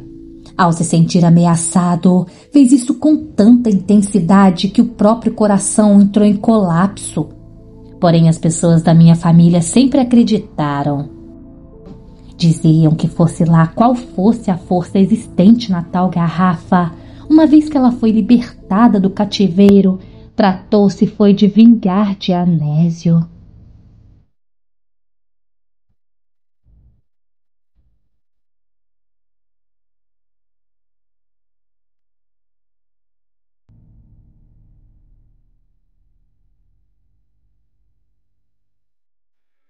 A vida nas regiões rurais é realmente muito difícil.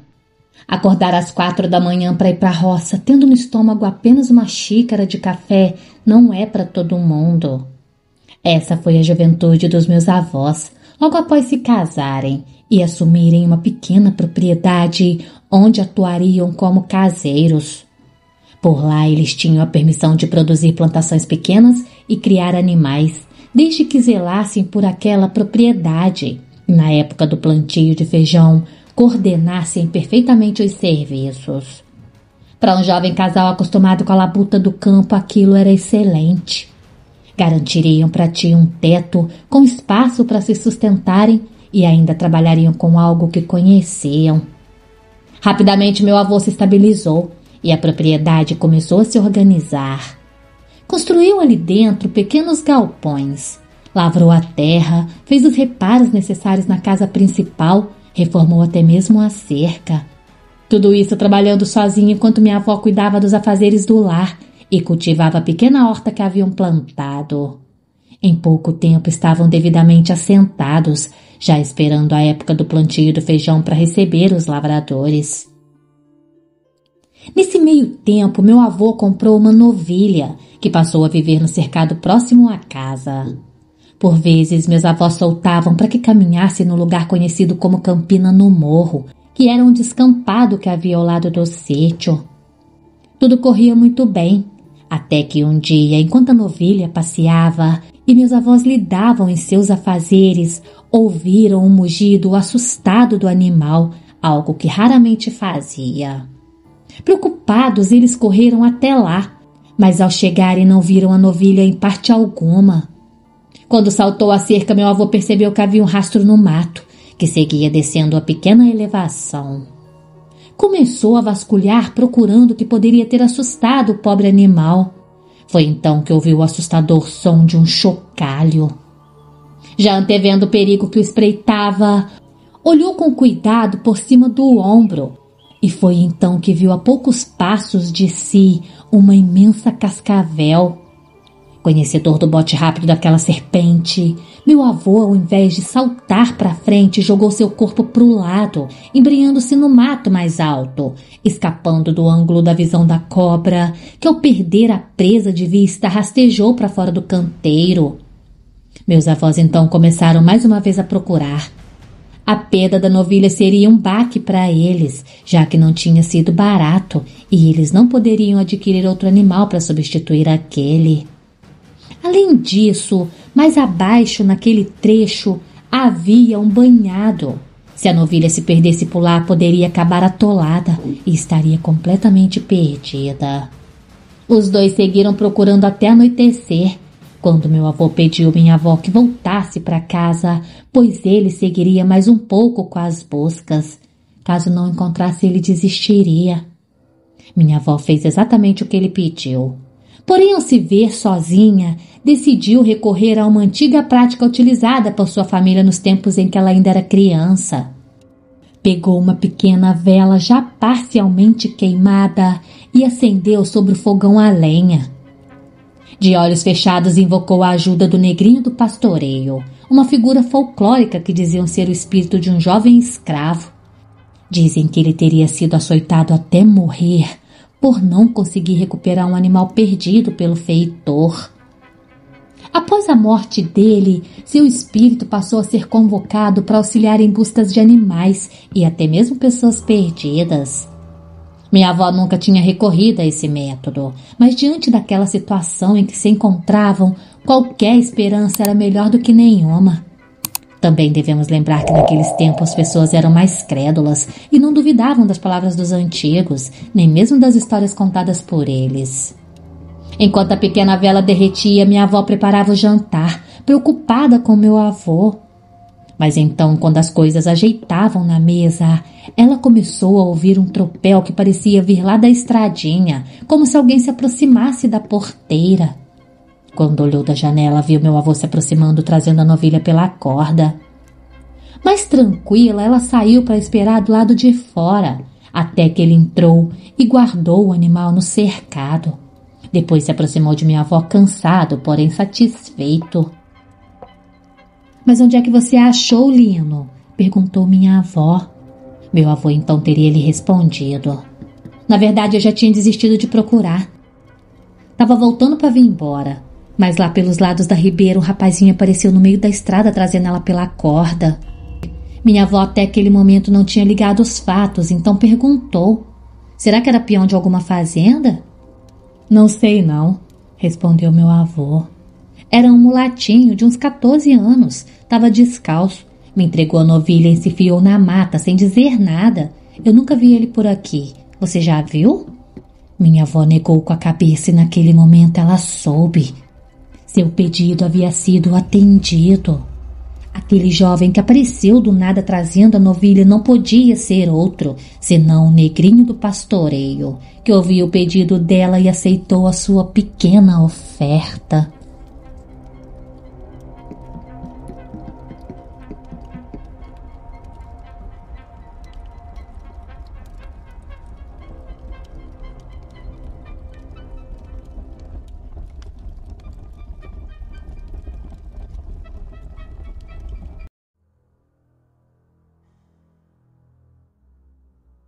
Olá, amigos. Meu nome é Carlos e tenho 40 anos.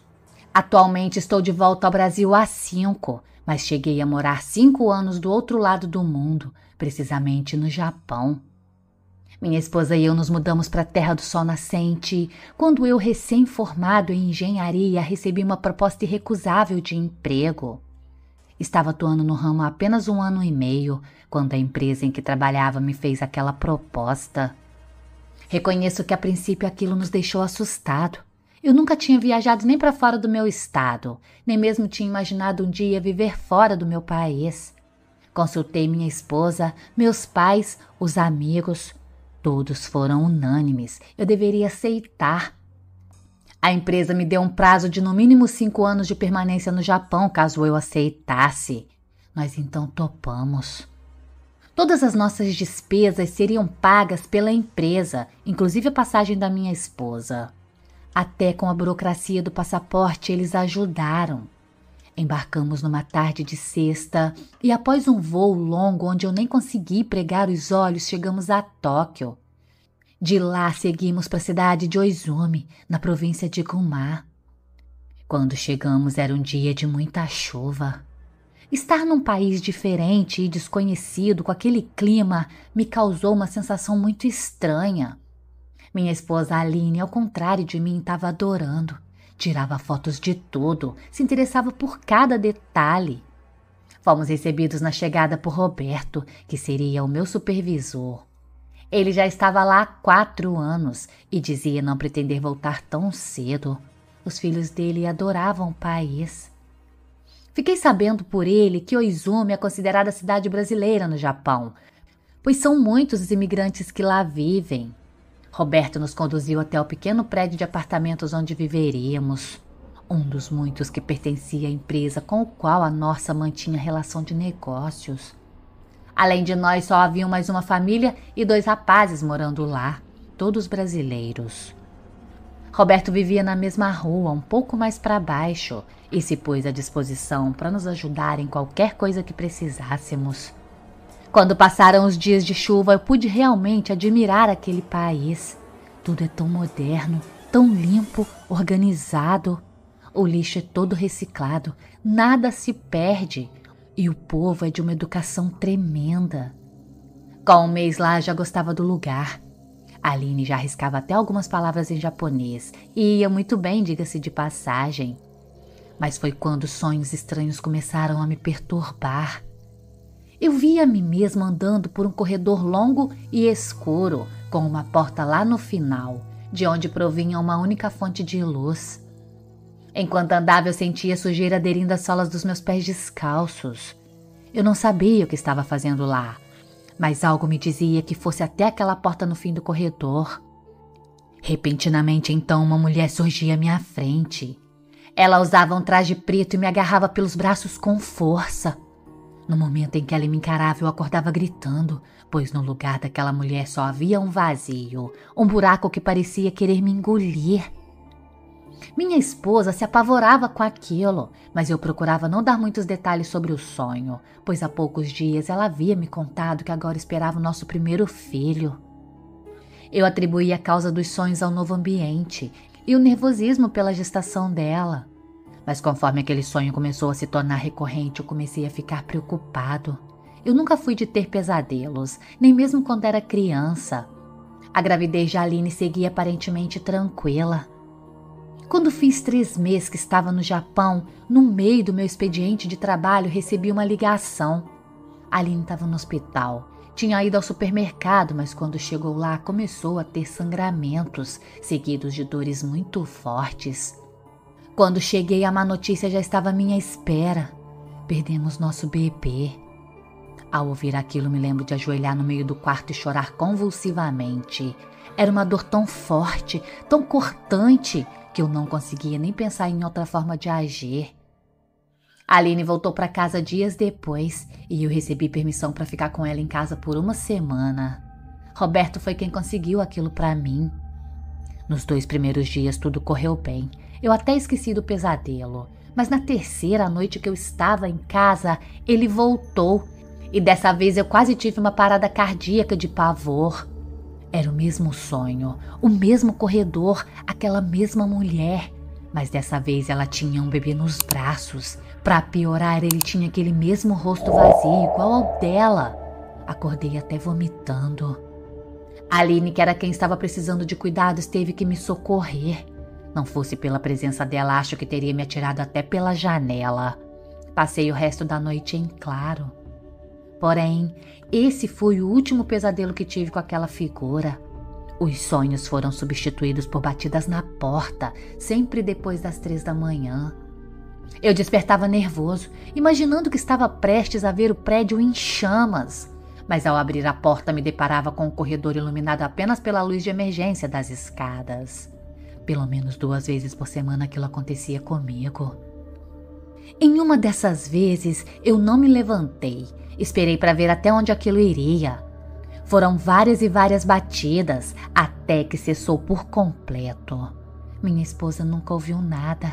Também não aconteceu mais. Aos poucos as coisas foram se normalizando e mais uma vez, para nossa total alegria, a Aline engravidou. Meu Deus do céu, como nós torcemos para que tudo desse certo dessa vez. Eu ligava para ela várias vezes por dia, perguntando, querendo saber, insistindo até que ela me dissesse que estava tudo bem. Foi assim por 4 meses, até que no meio da madrugada ela sentiu aquelas contrações novamente e então o calor do sangue no meio de suas pernas. Corrimos desesperados para o hospital, apenas para confirmar algo que no fundo já temíamos. A Aline sofreu um 2º aborto. Abraçada a mim, ela me pedia desculpas, como se culpasse por tudo aquilo. Eu, em total desespero, implorava para que ela não dissesse aquilo. Com o passar dos dias e a Aline já recuperada, decidimos sair para dar um passeio. Pegamos o metrô apenas para relaxar. Mesmo estando ali já há meses, nunca havíamos saído para passear assim. Mas no meio do passeio, olhei pela janela do metrô que seguia pelo distrito comercial da cidade. Foi quando eu vi uma velha, uma mendiga parada lá fora. Ela me olhava fixamente. Quem já viveu ou vive no Japão sabe que mendigos não são comuns por lá, pelo menos não nos grandes centros. Ela usava um chale sobre a cabeça e foi me seguindo com os olhos sorrindo de uma maneira estranha, até que o metrô ganhou velocidade e desapareceu. Não comentei nada daquilo com a Aline, mas a partir desse dia comecei a sentir uma tristeza profunda. Eu pensava muito no Brasil, nos meus pais, na nossa cidade. Também me tornei uma pessoa completamente irritadiça. As vozes das pessoas na empresa ou mesmo nas ruas me davam dor de cabeça e eu tinha vontade de mandar todos se calarem. Em casa, me trancava no banheiro por horas, enquanto a Aline batia na porta nervosa, querendo saber se estava tudo bem comigo. Lembro das vezes morder minha própria mão para não gritar com ela, para que me deixasse em paz lá dentro. Numa dessas vezes me veio algo que na hora pareceu uma solução mágica e definitiva: tirar a minha própria vida. Eu tinha feito um bom seguro antes de me casar, de modo que se algo me acontecesse, a Aline estaria bem para continuar a vida sem preocupações. Numa tarde, enquanto minha mulher estava fora com a esposa e os filhos de Roberto, eu decidi que escreveria uma carta explicando para ela, e depois eu me enforcaria, usaria o lustre da sala. Escolhi o próprio cinto que usava para envolver meu pescoço e coloquei a cadeira abaixo do lustre. Sentado na mesa, abri a gaveta à procura de papel e caneta. Acabei encontrando um envelope diferente. Estava aberto. Ao tirar a folha de dentro dele, vi que era um exame da semana anterior. Descobri então que pela terceira vez a Aline estava grávida. Caí num choro absoluto. Me debrucei na mesa tomado de um misto de alegria e angústia. Eu queria tanto que ela estivesse em casa, queria abraçá-la, protegê-la, cuidar dela e do nosso bebê. No mesmo instante esqueci a ideia do suicídio. Fui ajeitando tudo e fiquei esperando por ela. Quando chegou, não consegui falar. Só a aninhei nos meus braços e fiquei repetindo chorando: vamos para casa, vamos para casa. Quando finalmente consegui explicar tudo para ela, perguntei sobre o exame e o porquê de não ter me contado. Ainda assustada, ela me disse que tinha medo de me decepcionar novamente. Procurei Roberto, que naquela altura já havíamos desenvolvido grande amizade. Comuniquei então para ele nossa decisão. Falei que a Aline estava grávida e que eu queria que o nosso filho nascesse no Brasil. Ele ficou muito triste, mas concordou e no fim daquele mês embarcamos de volta para casa. Durante a viagem de volta, meu coração batia acelerado. Só relaxei quando finalmente aterrissamos. Meses depois, a Aline deu à luz a Caio Henrique, o nosso filho, que chegou cheio de saúde. A empresa me dispensou 3 meses após nosso retorno. Saí de lá sem dar nenhuma reclamação. Pelo contrário, agradeci muito a eles pela confiança. Não sei dizer o que houve nos anos que estivemos lá, mas eu tenho a convicção de que alguma presença maligna me perseguia. Nós tínhamos tudo para sermos felizes no Japão. É um país realmente incrível, as pessoas, o trabalho, mas nós éramos acometidos por algo que eu nunca saberei explicar. Aquela sensação estranha de tristeza. Eu não tenho dúvida de que foi aquela mesma presença quem provocou os pesadelos e também os abortos de Aline e minha compulsão suicida. Ainda faço tratamento psicológico pelo que tive intenção de fazer lá atrás, mas aqui no Brasil nunca mais eu tive tal sentimento. Sei que aqui no seu canal há muitas pessoas que vivem no Japão. Gostaria de saber se alguma delas já se sentiu como eu enquanto estive por lá. Um abraço a todos.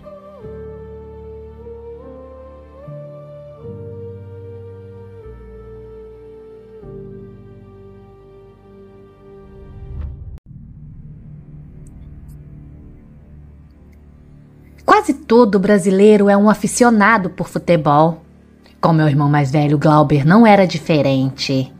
Como nas proximidades da nossa casa havia um campo, meu irmão, junto de seus amigos, montaram um time de futebol, ao qual deram o nome de Granadeiros. Mas Glauber não era um bom jogador, de modo que ele se tornou uma espécie de coordenador e empresário do time, por assim dizer. Era ele quem combinava os jogos, conversava com os outros times, arranjava o transporte. Graças a ele que conversou com o vereador, o campo que antes era pelado recebeu gramado, iluminação, pintura das faixas, traves de verdade e substituição das de madeira, já que as velhas eram capengas e antigas. Entre os jogadores do time havia um rapaz chamado Bruno, a quem todos conheciam como Sardinha. Ver aquele rapaz jogando era mesmo uma coisa fabulosa. Ele era muito bom. Graças a ele, Granadeiros começou a conseguir bastante destaque, chegando até mesmo a aparecer num programa esportivo local, com meu irmão sendo entrevistado sobre o jovem craque.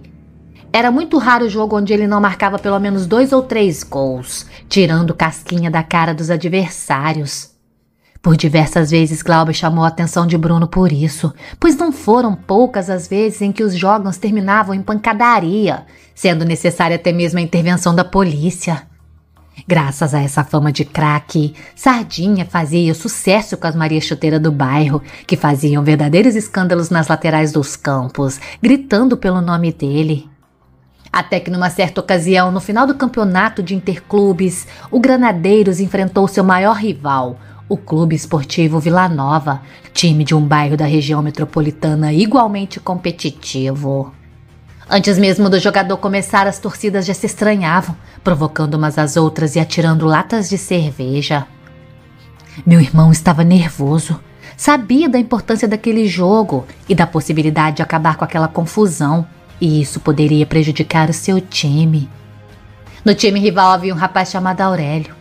Era bom jogador, forte e rápido, mas parecia ter um ódio especial por Sardinha, já que com menos de 10 minutos em campo cometera várias faltas contra ele. Mas Sardinha era mesmo diferenciado, não se importava com nada, levantava e partia para cima, driblando e fazendo graças com os rivais. Antes mesmo do fim do primeiro tempo já tinha feito 2 gols, enquanto o outro time permanecia zerado. Enquanto os jogadores iam para o intervalo, Aurélio passou por Sardinha e disse: "Vai rindo, babaca, ri enquanto pode." Sardinha, muito debochado, teria lhe dito: "Só vou parar quando fizer outro gol nesse timinho aí." No mesmo instante, Aurélio teria revidado a provocação com um soco. Sardinha lhe devolveu o golpe e logo os 2 times estavam se engalfinhando. Até meu irmão, que nunca foi de briga, precisou partir para a ignorância. Com os ânimos serenados pela polícia, os times voltaram para o segundo tempo, mas as coisas não foram diferentes. Sardinha fez mais 2 gols, um deles deixando Aurélio comendo poeira. Com o fim da partida, outra briga começou. Sardinha e Aurélio voltaram a sair no soco. Quando finalmente eles foram apartados, Aurélio, contido por outros 2 jogadores, sacudia na mão um punhado de cabelos, que na confusão acabou arrancando de Sardinha. Ele mostrava aquilo e ficava falando: "Agora você tá ferrado, acabou pra você." Todo mundo que estava lá ouviu ele falando isso. Com Granadeiros ganhando o título, começou a se espalhar o boato de que um olheiro estava de olho em Sardinha e já teria até mesmo abordado com a proposta. Alguns meses se passaram e os jogos recomeçaram. Meu irmão começou a contactar os jogadores para que voltassem. Já no primeiro jogo, contra um time de conhecidos, Sardinha não parecia o mesmo. Corria pouco, ficava ofegante, sequer tinha fôlego. Em diversas vezes perdia a bola em jogadas fáceis, que antes ele tiraria de letra. Sem contar uma cãibra que o acometeu no meio do primeiro tempo, o obrigando a deixar o campo carregado. Meu irmão acreditou que aquilo se devia ao tempo que havia passado sem jogar e que seria apenas questão de tempo até que o rapaz estivesse de volta à sua verdadeira forma. Mas as coisas foram piorando. Sardinha às vezes nem conseguia vestir as chuteiras, tamanho era o inchaço de seus pés. Quando decidiu mesmo com dor jogar uma partida até o final, ao chegar ao vestiário, seu meião estava pontilhado de vermelho na região dos dedos. Dos cantos de sua unha vertia sangue. Preocupado, o jogador procurou médicos para fazer alguns exames. Nada foi constatado, mas as dores nas pernas do rapaz iam aumentando. Quando ele, por fim, aceitou o fato de que não poderia mais jogar, descobriu que estava sofrendo de gota no pé direito. Seu abatimento só não foi maior porque naquela mesma época ele estava envolvido com uma moça chamada Lívia, que era a filha da dona de um mercadinho ali do nosso bairro. Todos a conhecíamos desde criança, por isso sabíamos que toda a família dela era voltada para o culto umbandista e que sua avó era mãe de santo num terreiro bem afamado num bairro não muito longe do nosso. Todos nós já tínhamos visto Sardinha envolvido com várias meninas, pois como citei anteriormente, ele tinha uma reputação como boleiro. Mas Lívia era diferente, ela sequer frequentava os jogos. Os dois começaram um relacionamento após se encontrarem no churrasco, feito pelo irmão dele que estava de aniversário. Lívia tentava ajudá-lo em tudo, o acompanhava nos médicos, auxiliava com remédios, levou a massagistas. Os problemas, no entanto, só aumentavam, obrigando Sardinha a ficar acamado por vários dias, com um sério problema de má circulação, que faziam suas pernas ficarem arroxeadas. Foi então que Lívia chegou para ele e falou que sua avó teria pedido para conversar um pouco com ele, num dia de gira lá no terreiro. Ele não deu muita atenção, nem mesmo à igreja ele costumava ir, só quando acontecia festas. Mas de tanta menina insistir, ele acabou concordando. Então, em meio a todos os médios incorporados, a avó de Lívia o chamou. Ele próprio nos contaria meses depois que a velha senhora, estando sob o controle de um espírito, teria dito que ele era cometido de algo que chamava de coisa mandada e que se ele quisesse mesmo acabar com aquilo, numa sexta-feira ele deveria ir até a bananeira que tinha em casa. Lá ele deveria cavar nos arredores da raiz, pois encontraria uma coisa que deveria tirar de lá com a mão esquerda e depois jogar na água corrente. Mais uma vez ele não acreditou, mas Lívia, que fora criada naquele culto, insistiu e ele acabou aceitando. Na sexta-feira à noite ele foi até a bananeira, que havia do lado de fora do muro de sua casa. Tomando cuidado para que ninguém o visse, escavou ao redor do caule mais grosso.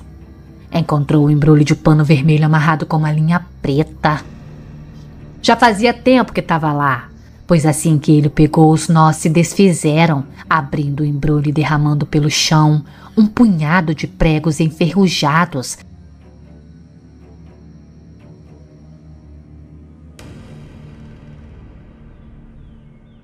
Também sementes e um punhado de cabelos. Mesmo apavorado, Sardinha pegou aqueles itens, colocou numa sacola e foi de carro até um rio que passava no meio do nosso bairro. Lá dentro ele teria jogado tudo. Acreditem vocês ou não, depois disso os problemas que ele vinha tendo começaram a desaparecer. As inflamações e dores desapareceram até sumir por completo. Por mais que ele não possa acusar ninguém, Sardinha acredita até hoje que aquilo tinha sido feito por Aurélio, com quem sempre teve uma rixa muito grande. Lívia e ele se casaram 3 anos depois e hoje tem um casal de filhos. Meu irmão abriu um negócio de materiais de construção. Futebol agora para ele somente pela TV. Até onde sei, Aurélio também constituiu família e trabalha como motoboy. Mas quando lembro dessa história eu fico imaginando, poderia uma rixa boba de futebol ter gerado um ódio tão grande que seria capaz de destruir uma vida?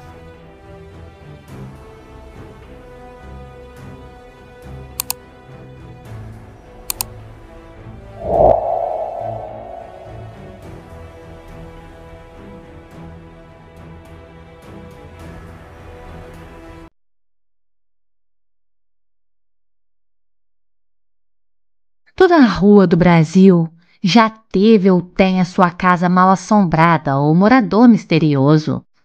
Meu nome é Carlos. Na rua onde cresci as coisas não foram diferentes.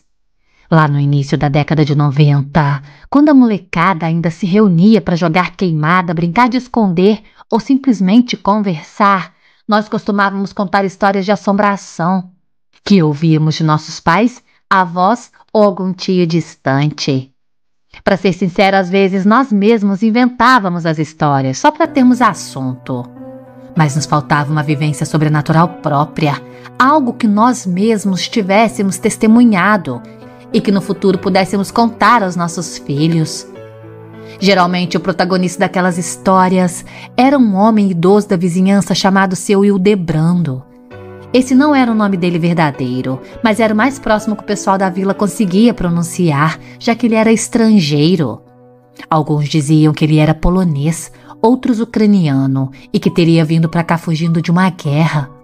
Na verdade, ninguém sabia ao certo, já que ele era um homem de muito poucas palavras e que quando falava tinha um sotaque forte. Para aumentar ainda mais sua aura de mistério, ele usava uma meia velha e encardida ao redor da mão esquerda, que tudo indicava ter alguma deformidade. Como bengala, usava um cabo de vassoura. Morava numa pequena casa de madeira, num terreno cheio de árvores. Ganhava a vida vendendo as laranjas e peras que colhia, numa banca improvisada em frente ao seu portão. Apoiados nessas características tão peculiares, nós inventávamos de tudo sobre aquele coitado. Bruno, um dos meus vizinhos que vivia mais perto daquele homem, dizia que ouvia gritos vindo de lá à noite e que o velho andava pelo quintal nas madrugadas falando sozinho. Sempre que passava com seus passos lentos, nós o observávamos, cochichávamos e imaginávamos coisas. É importante lembrar aqui que nunca fizemos ou dissemos nada contra aquele homem, nem para qualquer pessoa. Aquelas eram histórias nossas e de ninguém mais. Afinal, nossos pais e os outros vizinhos nada tinham a dizer daquele homem que nunca fez mal a ninguém. Até que um dia, enquanto conversávamos na rua, Bruno comentou: "Vocês souberam que o velho Hildebrando tá no hospital?" Olhamos uns para os outros sem nada dizer. Aquilo era novidade para nós. Bruno continuou: "Pois é, o vizinho do lado escutou gemido, olhou por cima do muro e viu que ele estava caído. Parece que rolou na escadinha de frente da porta, machucou a cabeça." Admito que naquele momento tive pena. Aquele homem não tinha ninguém por ele e já estava em idade avançada, podia até mesmo ter morrido. Infelizmente foi o que aconteceu. Nos dias que se seguiram, soubemos que seu Hildebrando havia falecido. Na queda sofreu ferimentos internos e traumatismo craniano. Os encargos funerários ficaram por conta da prefeitura, já que ele não tinha mesmo ninguém. Não demorou muito para que tivéssemos a brilhante ideia de fazermos uma incursão na casa dele, agora vazia e abandonada. Era uma sexta-feira, pouco após as 5 da tarde, quando saltamos o muro baixo e nos vimos diante daquela casa pequena, porém tão comentada por nós. As frutas agora apodreciam no chão, sem ter quem as recolhesse. Na calçada em frente à escada havia algumas gotas de sangue ainda dos ferimentos que ele havia sofrido. A bengala improvisada também estava ali, encostada à parede, ao lado da porta. Éramos em 4. Bruno, que teve a ideia, Ricardo, Fernando e eu. Foi inevitável sentir um arrepio quando Bruno mexeu na maçaneta. A porta se abriu com um rangido enferrujado. O local todo cheirava a mofo e poeira e as paredes estavam escurecidas pela umidade. O fogão era a lenha. As roupas deixadas para trás estavam penduradas em pregos na parede. Sobre uma mesa rústica de madeira estava uma daquelas balanças antigas de 2 pratos usadas em feiras. Não havia rádio nem TV. Começamos então a vasculhar o lugar. Acreditávamos que encontraríamos fotos ou documentos que pudessem atestar a nacionalidade daquele homem. As caixas que encontramos estavam cheias de roupas e sapatos velhos. No pequeno banheiro havia uma pilha de jornal. O coitado realmente vivia de uma maneira muito triste. Pensando naquilo tudo, eu senti uma mão pesada pousando no meu ombro. Eu era o último da fileira. Ao notar aquilo, dei um grito e empurrei Fernando, que estava à minha frente. Não quis me virar, pois tive certeza de que se eu fizesse, daria de cara com o velho Hildebrando, me encarando com olhos fundos e aquele rosto cadavérico. Aos tropeções corremos até a porta. No momento em que Bruno agarrou a maçaneta, ela se recusou a abrir. "Que droga, Bruno! Abre logo!" eu ficava dizendo. Não consigo, eu não consigo, ele respondia puxando o trinco. Dentro da casa já estava tudo parcialmente escuro.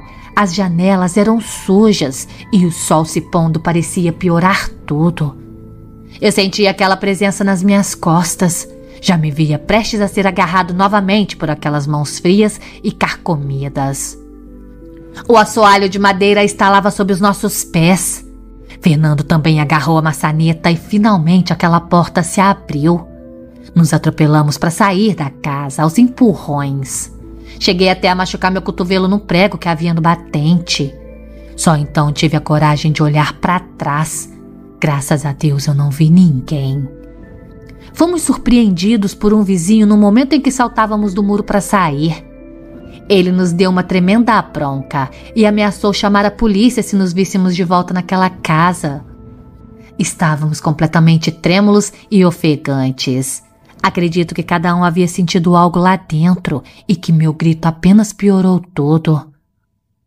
Tempos depois, aquele lote foi vendido e a casa demolida, dando lugar a um pequeno condomínio que está lá até os dias de hoje.